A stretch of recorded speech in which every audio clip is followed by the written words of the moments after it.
বিএনপির চেয়ারপারসন ও সাবেক প্রধানমন্ত্রী বেগম খালেদা জিয়াকে শেষ বিদায় জানাতে রাজধানীর সংসদ ভবন এলাকায় এসেছিলেন লক্ষ লক্ষ মানুষ।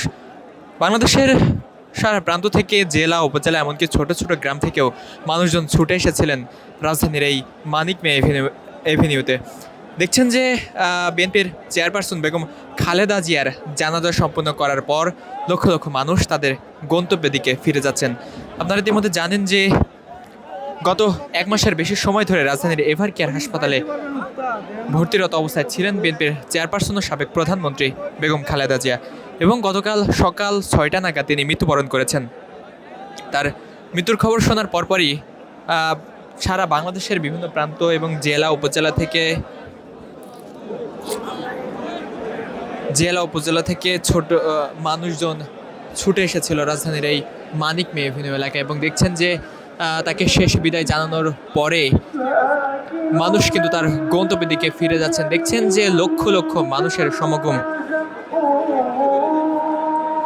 যত দূর পর্যন্ত চোখ যাচ্ছে মানুষের ঢল কিন্তু তত দূর পর্যন্তই দেখা যাচ্ছে।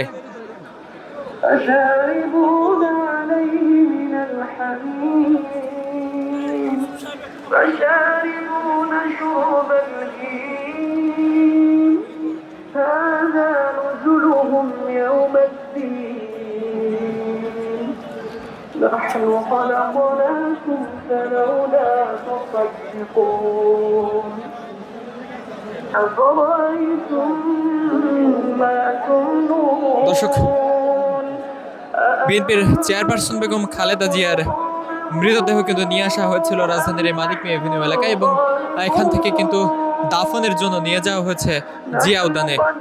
আপনারা ইতিমধ্যে জানেন যে হযরত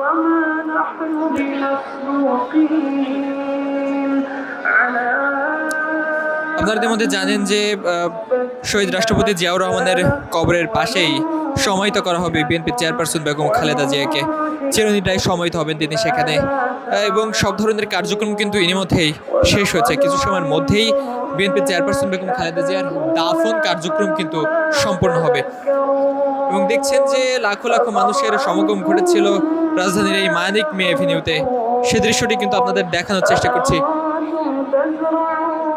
গতকাল রাত থেকেই সাধারণ মানুষ কিন্তু বাংলাদেশের বিভিন্ন প্রান্ত থেকে এসে অবস্থান করছিলেন মানিক মে এভিনিউতে, এবং জানাজা সম্পন্ন হওয়ার পর তারা কিন্তু আবারও তাদের গন্তব্যের দিকে ফিরে যাচ্ছেন।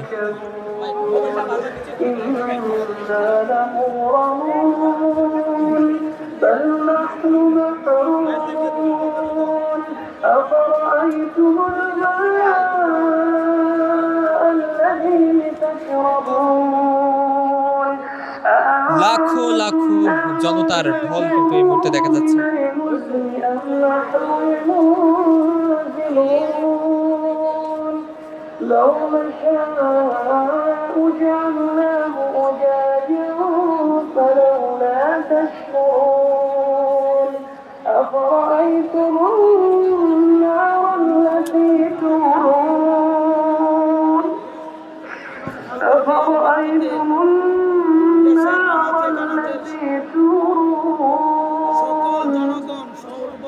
أأنتم أنشأتم شجرتها